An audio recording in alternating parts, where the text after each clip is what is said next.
దేవుని నామమునకు మహిమ కలుగునుగాక. ప్రభువునందు ప్రియమైన వార్లారా, ఎలా ఉన్నారండి? గడిచిన సంవత్సర కాలం అంతా దీవెనకరంగా దేవుని యొక్క మాటలను సంవత్సరం కాలం అంతా ప్రకటించుటకు దేవాది దేవుడు కృప చూపించిన విధానం బట్టి నిండు మనసుతో దేవునికి కృతజ్ఞతాస్తుతులు చెల్లించుకుంటున్నాను. మరి ముఖ్యంగా మనల్నందరినీ సజీవులకు నిలిపి మరొక నూతన సంవత్సరంలోనికి మనల్ని ప్రవేశింపచేసిన దేవునికి నిండు మనసుతో కృతజ్ఞతాస్తుతులు చెల్లించుకుంటున్నాం. ఇలా నూతన సంవత్సరాన్ని చక్కగా ప్రారంభించి ఉన్నారని మేము ఆశిస్తున్నాం. ఈ నూతన సంవత్సరం మీకందరికీ ఆశీర్వాదకరంగా దీవెనకరంగా ఉండాలని మా ప్రార్థన. ఈ నూతన సంవత్సరంలో ఇంకా అనేకమైన నూతనమైన మాటలను, దేవుని యొక్క లేఖనాలు నూతనంగా ధ్యానిస్తూ మీ ఇంటిలోకి ప్రవేశించి ఇంకా వాక్యంలో మనం అందరం బలపడాలని మా అనుదిన ప్రార్థన. బాగున్నారు కదండి? ఏమాత్రం సమయం వ్యర్థం చేయక గడిచిన సంవత్సర కాలం అంతా వాక్యం ద్వారా పోషించిన దేవుడు ఈ నూతన సంవత్సరంలో కూడా మనల్నందరినీ వాక్యం చేత పోషించబడి విశ్వాసంలో బలపడలాగున, స్థిరపడలాగున ఆయన సహాయాన్ని మనం కోరుదాం. నేటి దినకాలము దేవాది దేవుడు మనతో మాట్లాడబోతున్న అంశభాగం ఏదనగా, రక్షింపబడిన వారి కోరిక ఏమై ఉండాలి? రక్షింపబడిన వారి కోరిక ఏమై ఉండాలి? నువ్వు రక్షించబడితే చాలనా? నీ కుటుంబ సభ్యులు, నీ బంధుమిత్రాదులు, రక్త సంబంధికులు చాలా మంది నశించిపోతున్నారు కదా లోకంలో. వారందరిని బట్టి నువ్వు దేవుని సన్నిధానంలో కోరికలు కోరుతున్నావా రక్షించబడాలని? ప్రియమైన వాళ్ళరా, ఆ ఆశ కలిగి ఉన్నట్లయితేనా ఆ ఆశను మేలులతో దేవుడు తృప్తిపరిచేవాడుగా ఉన్నాడు. మొదటిగా మనం చూసినట్లయితేనా మొదటి స్థానం దేవునికి ఇవ్వాలంట. మనము రక్షించబడిన వారమైతే ఇతరులను రక్షించడానికి ఒక కోరిక కోరుకుంటుంటాం కదా. ఆ కోరికలలో ఫస్టుగా మనము మొదటి స్థానం దేవునికి, రెండవ స్థానం కుటుంబానికి, తర్వాత ఉద్యోగానికి, బంధుమిత్రాదులు, స్నేహితులు, ఇంకా తెలిసిన వారు, ఇంకా రకరకాల వ్యాపకాలలో ఉంటారు కదండి, వారికి అందరికీ తర్వాత స్థానం. ప్రథమ స్థానం దేవునికి ఇవ్వాలి. దేవుని తర్వాత కుటుంబానికి ఇచ్చినట్లయితేనా మన కోరిక యావత్తు దేవుడు సఫలీకృతం చేస్తాడు. ఈ సమయంలో కొంతమంది కొన్ని కోరికలు కోరుకొని ఉన్నారండి. ఒక ముగ్గురుగా నలుగురుగా మీ మధ్య ఉంచుతాను. వారు ఏమి కోరికలు కోరినారో, వారి కోరికను దేవుడు ఎలాగ సఫలీకృతం చేసి ఉన్నాడో ఈ దినకాలం మనం ధ్యానం చేద్దాము. ప్రియమైన వాళ్ళరా, వినిన మాటలే కదా, ఈ మాటలు ప్రతిసారి మమ్మల్ని హెచ్చరిస్తున్నాయే కదా అని విడిచిపెట్టేవారం కాక, దేవుడు మరొకసారి మనతో మాట్లాడుతున్నాడు. ఆ మాటలు మనల్ని హెచ్చరిక చేస్తున్నాడు. ఇంకా మనలో ఏమైనా లోపాలు ఉన్నాయేమో, దేవునికి నచ్చని కార్యాలు ఏమైనా ఉన్నాయేమో, వాటినన్నింటినీ తీసివేసి ఈ నూతన సంవత్సరంలో మరొకసారి మనల్ని వాక్యంతో హెచ్చరిస్తున్న దేవుణ్ణి మనపూర్వకంగా మనం స్వీకరించి ఆ వాక్యానుసారంగా జీవిద్దాం అనుకునే వారికి ఈ దినకాలము ఈ మాటలు ప్రచురించబడుతున్నాయి. మొదటిగా ఒక వ్యక్తి ఒక కోరిక కోరుకున్నారు. ఆ వ్యక్తి ఎవరంటే, యెహోషువ గ్రంథము, పరిశుద్ధ గ్రంథం నుండి పాత నిబంధన గ్రంథము, యెహోషువ గ్రంథము 2వ అధ్యాయంలో 11వ వచనం నుంచి 13 వచనాల్లో ఉన్న దేవుని మాటలను చదివినట్లయితేనా, మేము వినినప్పుడు మా గుండెలు కరిగిపోయెను. మీ దేవుడైన యెహోవా పైన ఆకాశమందును క్రింద భూమి యందును దేవుడే. మీ ఎదుట ఎట్టి మనుషులకైనను ఎట్టి మనుషులకైనను ధైర్యమే మాత్రము ఉండదు. ధైర్యమే మాత్రము ఉండదు. నేను మీకు ఉపకారము చేసి తిని గనుక నేను మీకు ఉపకారము చేసి తిని గనుక మీరును నా తండ్రి ఇంటికి మీరును నా తండ్రి ఇంటికి ఉపకారము చేసి నాకు నిజమైన ఆనవాళ్ళను ఇచ్చి నాకు నిజమైన ఆనవాలు ఇచ్చి నా తండ్రియు నా నా తల్లియు నా అన్నదమ్ములను నా అన్నదమ్ములను నా అక్క చెల్లెండ్రులను వారికి కలిగి ఉన్న వారందరూ చావకుండా బ్రతుకునిచ్చి రక్షించినట్లుగా దయచేసి యెహోవా తోడని ప్రమాణము చేయుడనెను. ఎవరు ఈ మాట, ఎవరు ఈ కోరిక కోరుతున్నారు? రాహాబు. 2వ అధ్యాయం 1వ వచనంలో మనం చూసినట్లయితేనా ఏమనుంది? నూను కుమారుడైన యెహోషువ వేగులు వారైన 2 మనుషులను పిలిపించి మీరు పోయి ఆ దేశము ముఖ్యముగా ఎరుకోను చూడమని వారితో చెప్పి, యెహోషువ గారు మోషే యొక్క నాయకత్వంలో నడుస్తూ వచ్చినాడు. మోషే గారి యొక్క కాలం అయిపోయింది. మోషే యొక్క కాలం అయిపోయిన తర్వాత దేవుడు నూను కుమారుడైన యెహోషువను ఏర్పాటు చేసుకున్నాడు. యెహోషువ గారు భయపడుతున్నారు. అయ్యా, మోషే గారి మీదే తిరుగుబాటు చేసిన జనము ఈ జనాంగము, ఈ జనాంగాన్ని నేనెలా తట్టుకోగలను? ఈ జనాంగాన్ని నేను ఎలాగా నడిపించగలను? ఇంత జనమును నేను అధ్యక్షత వహించలేను, నాయకునిగా ఉండలేను, నా వల్ల కాదే అని భయపడుతున్నప్పుడు దేవాది దేవుడు యెహోషువతో మాట్లాడుతున్నాడు. అయ్యా యెహోషువ, భయపడొద్దు. మోషే గారికి తోడుగా ఉన్నట్లు నేను నీకు కూడా తోడుగా ఉంటాను.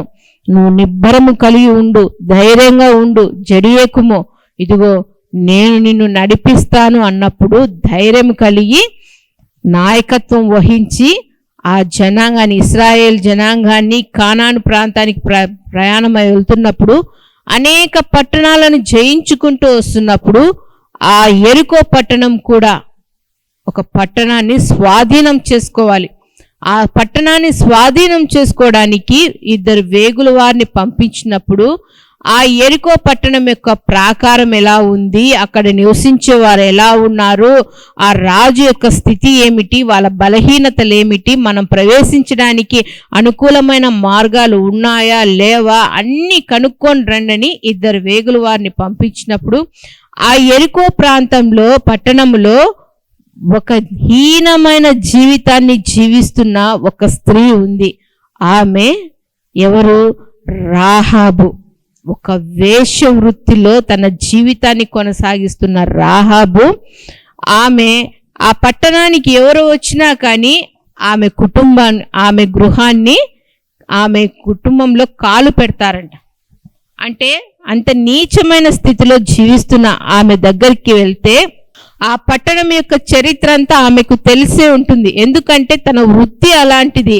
అనేకులు ఆమె దగ్గరికి వచ్చిపోతుంటారు కాబట్టి, అనేక విషయాలు తెలుసుంటాయి కాబట్టి వారు ఆ పట్టణాన్ని అంతటిని చుట్టి ఆ రాహాబు యొక్క వేశ్య యొక్క గృహానికి వెళ్ళినప్పుడు ఆమె వారిని దాచిపెట్టింది.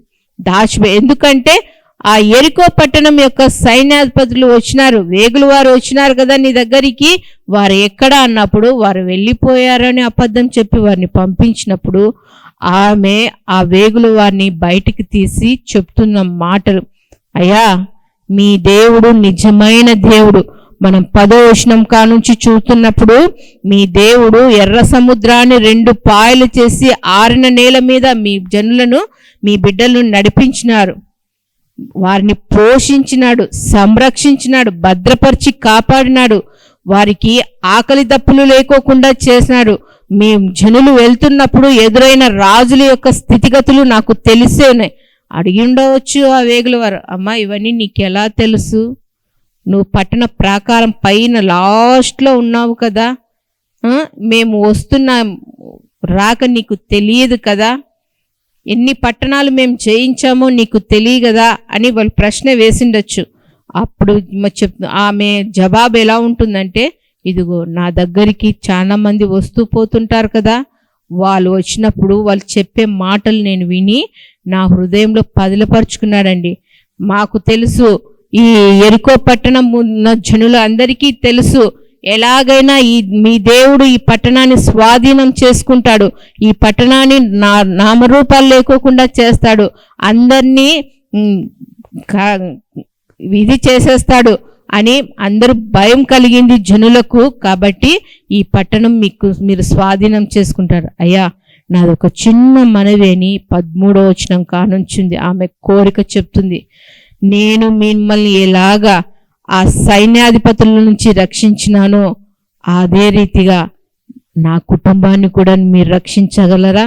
ఎంత చూడండి, తన స్థితి బాగలేదు, తన పరిస్థితి బాగలేదు, కానీ ఒక అన్యురాలైన రాహాబు దేవుని నామానికి భయపడి ఆయన చేసిన కార్యాలు మదిలో పెట్టుకొని ఎలాగైనా తను రక్షించబడి తనతో పాటు తన కుటుంబ సభ్యులను కూడా రక్షించుకోవాలనే ఆశతో నా తండ్రిని, నా తల్లిని, నా తోబుట్టువులను, నా రక్త సంబంధికులు అందరినీ కాపాడన్నప్పుడు అలా అంటున్నారు, అమ్మా నువ్వు చేసిన సహాయం మేము మర్చిపోం, మేము ఈ పట్టణాన్ని స్వాధీనం చేసుకోవడానికి వచ్చినప్పుడు నీ ఇల్లు కూడా తగలబడుతుంది, కాబట్టి ఇదిగో నీకు మాకు ఒక గుర్తుగా ఒక తగరు నీ కిటికీకి తగిలించుకో, అది చూసినప్పుడు మేము నీ ఇల్లుని విడిచిపెట్టేసి ఈ పట్టణాన్ని అంతటినీ నాశనం చేస్తామన్నప్పుడు ఆమె వాళ్ళు చెప్పిన ప్రకారం తన ఇంటికి కిటికీ దారం కట్టుకొనిందండి. ఏం ఆ దారం?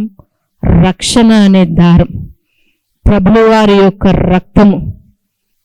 ప్రియమైన వాళ్ళరా, ఒక హీనమైన స్థితిలో జీవిస్తున్న స్త్రీ తను రక్షించబడడానికి, తనంత మాత్రమే కాకుండా తన కుటుంబ సభ్యులను కూడా రక్షించుకోవడానికి ఎంతగానో ఆతృత పడుతూ దీనంగా వాళ్ళని అడుగుతున్నప్పుడు ఇదిగో సంవత్సరాలు గతించిపోతున్నాయి. చూస్తుండగానే గడిచిన సంవత్సరం ముగించబడ్డాం, నూతన సంవత్సరంలోనికి ప్రవేశించి దినాలు గడిచిపోతున్నప్పుడు ఇంకా నీ కుటుంబంలో రక్షణ అనేది లేకోకుండా పోతే, ఈ విడవబడిన గుంపులో నువ్వు ఎంతగానో ప్రేమించిన నీ భార్య అయినా, నీ భర్త అయినా, పిల్లలైనా వారు విరవబడి నువ్వు ఎత్తబడినప్పుడు ఎంత వేదన ఉంటుంది ప్రియమైన వాళ్ళారా. అదే అంటున్నారు కదా, హెబ్రీయులకు రాసిన పత్రిక 2వ అధ్యాయం 3, 4 వచనంలో, ఇంత గొప్ప రక్షణను నిర్లక్ష్యము చేసినాడెలా ఎలాగూ తప్పింపబడదు. రక్షణను చాలా మంది నిర్లక్ష్యం చేస్తున్నారండి.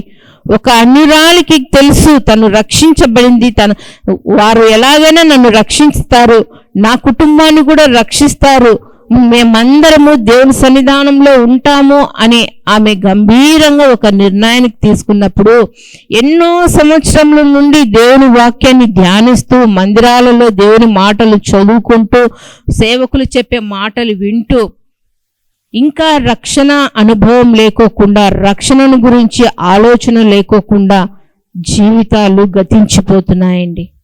ప్రియమైన వాళ్ళరా, ఎన్నోసార్లు నేను చెప్తూ వస్తుంటాను కదండి, ధనం పోగొట్టుకున్నా సంపాదించుకోవచ్చు, ఆరోగ్యం పోగొట్టుకున్నా తిరిగి సంపాదించుకోవచ్చు, బంధుమిత్రాదులు పోయినా తిరిగి మరీ సంపాదించుకోవచ్చు. సమయం కోల్పోతే తిరిగి మనం తెచ్చుకోలేమండి. గడిచిన సంవత్సరం అంతా మాకు బాగా జరిగింది, ఆ సంవత్సరం అంతా నా కుటుంబం సంతోష సమాధానాలతో, ధనధాన్యాదులతో చాలా చక్కగా ఉన్నాము, మేము గడిచిన సంవత్సరం బ్రహ్మాండంగా ఉందని అనుకుంటుంటారు. గడిచిన సంవత్సరం తిరిగి తెచ్చుకోగలమా? గడిచిన సంవత్సర కాలంలో కుటుంబంలో జరిగిన విషాదాలను బట్టి, అల్లకల్లోలను బట్టి, ఆ సంవత్సరం అంతా ఎంతగానో బాధపడిన విధానాన్ని బట్టి ఆ సంవత్సరం గతించిపోయింది. తిరిగి ఆ సంవత్సరాన్ని మళ్ళీ మనం తెచ్చుకోగలమా? తెచ్చుకోలేమండి. సమయము చాలా విలువైనది. ఎన్నో పర్యాలు రక్షణ గురించి చెప్తున్నప్పుడు చాలా నిర్లక్ష్య వైఖరంతో ఉంటారండి చాలా మంది. మాకెందుకులే, నేను రక్షించబడ్డాను, నా భర్త రక్షించబడ్డాడు, చాలు. యవన ప్రాయంలో ఉన్న బిడ్డల గతి ఏమిటి? వాళ్ళు వస్తుంటారు, మాటలు వింటుంటారు, వెళ్ళిపోతుంటారు. లోకానుసారమైన జీవితంలో జీవించే వాళ్ళు చాలా మంది ఉన్నారు. ఒక అన్యురాలైన రాహాబు యొక్క కోరిక ఏమంట? తన కుటుంబం రక్షించబడాలి, తన వారందరూ దేవుని సన్నిధానంలో ఉండాలని తను కోరుకుంటున్నప్పుడు, క్రైస్తవులుగా దేవుని బిడ్డలుగా పిలువబడుతున్న నీవు నీ కుటుంబంలో రక్షణ లేకుంటే వారు విడవబడినప్పుడు గుండెలు అవిసిపోయేలాగా కొట్టుకొని ఏడ్చాలండి. ఆ స్థితికి రాకముందే ఈ నూతన సంవత్సరంలో నూతన కార్యాలు జరిగించబడాలి. దేవుడు నూతన సంవత్సరంలో నీతో ఏ వాగ్దానం అయితే ఇచ్చాడో, ఏ మాటలైతే ఇచ్చాడో ఆ మాటకు లోబడి ఇదిగో రక్షణ సమయాన్ని నువ్వు స్వీకరించి అనుకూలమైన సమయంలో దేవుని సన్నిధానానికి రావాల్సిందిగా ప్రభు పక్షాన నేను కోరుకుంటున్నాను. మొదటిగా రాహాబు యొక్క కోరిక తన కుటుంబం రక్షించబడాలని.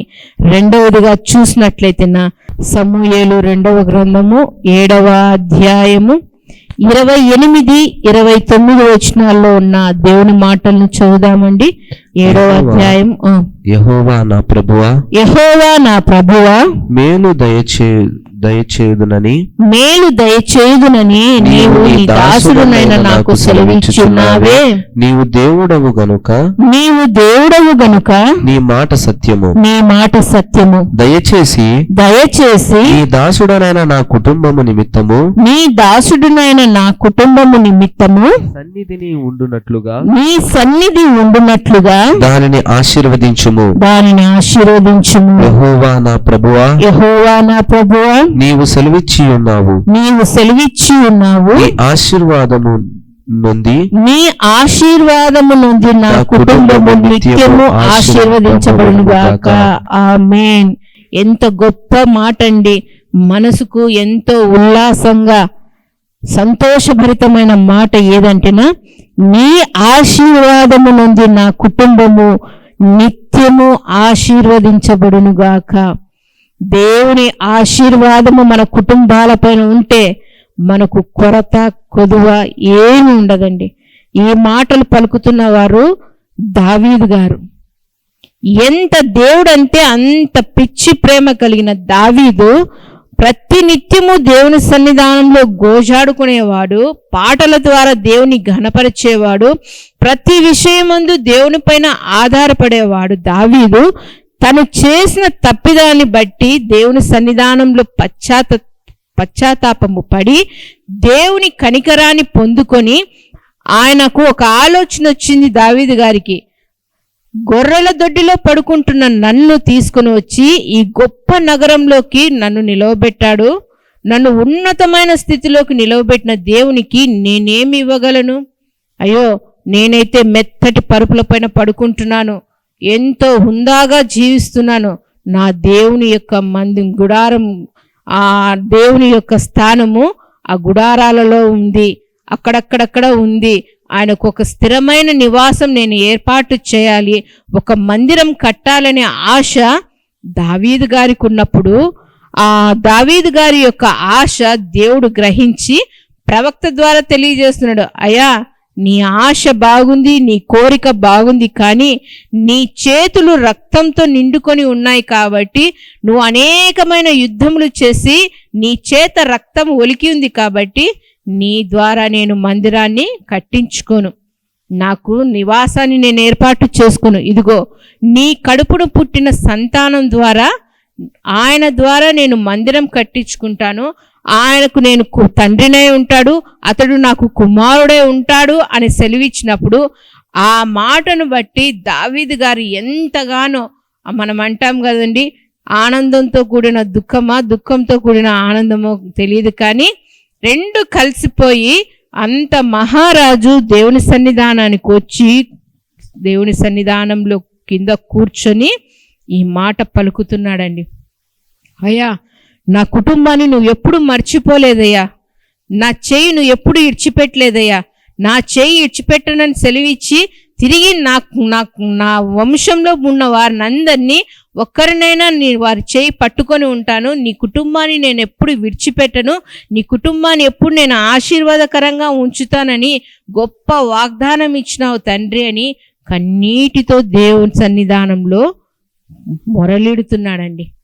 ఆ మొర ఎంత చక్కగా ఉందంటే, నీవు ఆశీర్వదిస్తున్నావు చూడు, నా కుటుంబము నిత్యము ఆశీర్వాదకరంగా ఉంటుందని. ప్రియమైన వారులారా, తండ్రులారా, ఒక తండ్రి స్థానంలో ఉండి నీ కుటుంబ పక్షాన నువ్వు మొరపెడుతున్నావా? దావీదు గారు తండ్రి స్థానంలో ఉన్నారండి. ఆయన కోరిక, నా కుటుంబాన్ని నువ్వు చేయి విడిచిపెట్టవన్నది కదా తండ్రి. ఆ మాట అలాగే స్థిరపరచుని. మనం అలాగే చూస్తే యోబు గారు కూడా తండ్రి స్థానంలో ఉన్నారు. మంచి ఆస్తిపరుడు, ఆ ఊజు దేశంలోనే గొప్పవాడు, యథార్థవంతుడు, న్యాయవంతుడు, ఏ చెడుతనము లేని వ్యక్తి, అంత మంచి గుణాలు కలిగిన వ్యక్తి, అంత ఆస్తిపరుడైన వ్యక్తికి 10 మంది బిడ్డలు ఉన్నారు.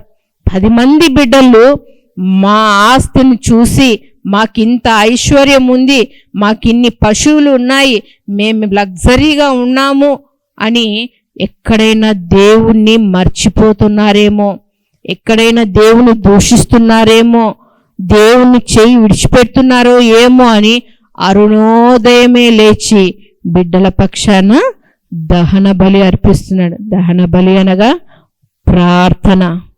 వేకువజామునే స్త్రీలకు ఎంత బాధ్యత ఉందో వేకువజామునే లేసి తన కుటుంబ పక్షాన మోకరించి, అయా నేటి దినకాలం వరకు నా కుటుంబాన్ని, నా కుటుంబంలో ఉన్న బిడ్డలందరినీ సజీవులకు నిలిపి కాపాడుతున్నావు, పోషిస్తున్నావు, నీకు ఏమిచ్చి నీ రుణాన్ని మేము తీర్చుకోగలం తండ్రి అని కన్నీటితో ఏ స్త్రీ అయితే వేకువజామునే లేచి తన హృదయాన్ని కుమ్మరిస్తుందో, అదే రీతిగా తండ్రులు కూడా దేవుని సన్నిధానంలో వేకువజామునే లేచి, తండ్రి నువ్వు నన్ను నిలవపెట్టావు, నాకు ఆరోగ్యం ఇచ్చావు, ఆయుష్ని ఇచ్చినావు, నా కుటుంబాన్ని భద్రపరిచి కాపాడుతున్నావు, నా కుటుంబాన్ని పోషించుకోవడానికి నాకు శక్తిని బలాన్ని ఇస్తున్నావు, పనిని అనుగ్రహించినావు, ఆహారాన్ని అనుగ్రహిస్తున్నావు, నా కుటుంబం నిత్యము నీ సన్నిధానంలో ఉండాలి నైనా, నీ ఆశీర్వాదాలు నిండుగా నా కుటుంబానికి ఉండాలి తండ్రి అని ఎంతమంది తండ్రులు వేకువజామున లేచి ప్రార్థన చేస్తున్నారండి?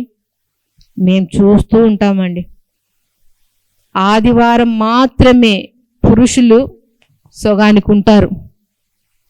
మిగతా ఏ కూడికలలో కూడా పురుషులు తండ్రులు రారండి. మహా అంటే 2-3 వస్తారు. స్త్రీలు ఉంటారు. స్త్రీలకైనా ప్రార్థన, తల్లికైనా ప్రార్థన, తల్లికైనా కుటుంబ బాధ్యత, తండ్రికి ఉండదా? యోబు గారు అంత ఆస్తిపరుడు, ఐశ్వర్యవంతుడు, దేవుని పక్షాన నిలవబడి, దేవుని సన్నిధానంలో నిలవబడి తన కుటుంబం కొరకు ప్రార్థిస్తున్నాడు, తన బిడ్డల కొరకు ప్రార్థిస్తున్నాడు. అంత మాత్రమే కాకుండా మనం అలాగే చూసుకుంటూ వస్తే అపోస్తుల కార్యం 10వ అధ్యాయము 22 నుంచి 24 వరకు చూసినట్లయితే కొర్నేలి అనే ఒక భక్తుడు మనకు కనపడతాడండి. తనకు దర్శనం కలిగింది. ఆ దర్శనం ప్రకారము యొప్పేలో ఉన్న పేతురు గారి దగ్గరికి నమ్మకమైన వారిని పంపించి, అయ్యా మా యజమానునికి ఇలా దర్శనం కలిగిందండి అంటే, ఆయనకు కూడా దర్శనం కలిగింది, వచ్చినాడు కొర్నేలి ఇంటికి. కొర్నేలి ఒక్కడు అక్కడ కూర్చోలేదండి. తనకు మాత్రమే వాక్యం వినాలని లేదండి, తన రక్త సంబంధికులు, బంధుమిత్రాదులు అందరినీ పిలుచుకొని తన ఇంట్లో కూర్చోబెట్టి వాక్యం వినిపిస్తున్నాడండి.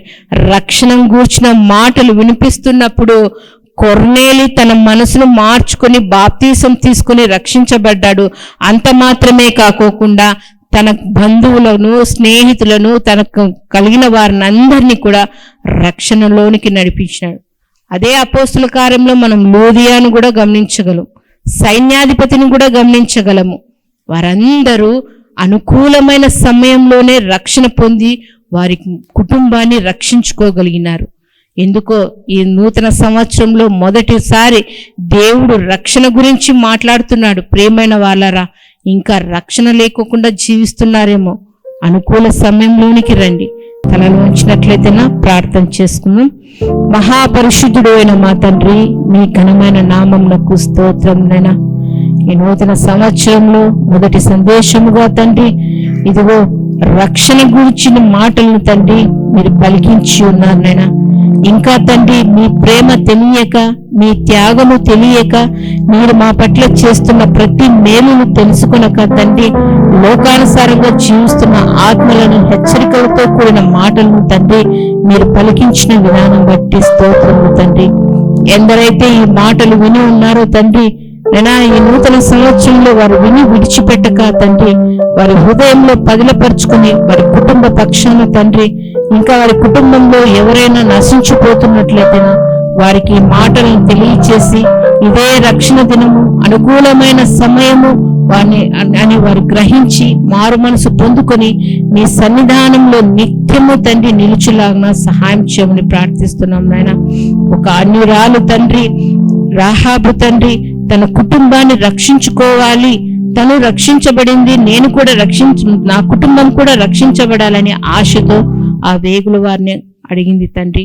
అంత మాత్రమే కాకుండా దావీదు గారు, అబీగయలమ్మ, ఎంతో మంది నాయన, యెహోషువ గారైతే నేనును నా కుటుంబము నీతి సూర్యుని కొలుతుము అని గొప్ప మాటలు పలికి ఉన్నారు నాయన. మా కుటుంబాలంతా తండ్రి నీతి సూర్యుడు అయిన దేవా నీ సన్నిధానంలో నిత్యము వెలుగులాగా తండ్రి సహాయం చేయమని ప్రార్థిస్తున్నాం నాయన. ప్రతి ఒక్కరిని మీ కృపలో జ్ఞాపకం చేసుకుని నిండార్లుగా ఆశీర్వదించమని వేడుకుంటూ మమ్మల్ని మేము తగ్గించుకుంటూ మీ గొప్ప నామం హెచ్చిస్తూ మాకు రక్షకుడు ప్రాణ విమోచకుడు అయిన నజరేయుడైన యేసుక్రీస్తు నామంలో ప్రార్థించి వేడుకొనుచున్నాము తండ్రి, ఆమేన్. ప్రభువు ఘనమైన నామమునకు మహిమ కలుగును గాక. మన ప్రభువును రక్షకుడునునైన యేసుక్రీస్తుల వారి యొక్క ప్రశస్తమైన నామములో ఆత్మీయులు, వాక్య వీక్షకులు, మా ప్రియులైన మీ అందరికీ 2026వ సంవత్సరపు నూతన సంవత్సరపు శుభాభివందనములు మీకు తెలియచేయచ్చు ఉన్నాను. వందనములండి. దేవుని మహాకృపను బట్టి ఈ సంవత్సరం ప్రభు మాట్లాడుతూ ఉన్నాడు. ద్వితీయోపదేశకాండం 2వ అధ్యాయము 7వ వచన ప్రకారముగా ఆయన మనకు తోడై ఉండి నడిపించబోతూ ఉన్నాడు. ఏమీయు తక్కువ కాదు. అయితే మీరు చేయాల్సినదల్లా 3వ యోహాను పత్రిక 1వ వచనంలో చెప్పబడిన రీతిగా, ప్రియుడా నీ ఆత్మ వర్ధిల్లుచున్న ప్రకారం నీవు అన్ని విషయములలో వర్ధిల్లుచు సుఖముగా సౌఖ్యముగా ఉండాలని నేను కోరుకుంటున్నాను అన్న రీతిగా, దేవుని ప్రియబిడ్డలారా, వాక్యానుసారముగా మీరుండండి. దేవుడు దీవిస్తాడు.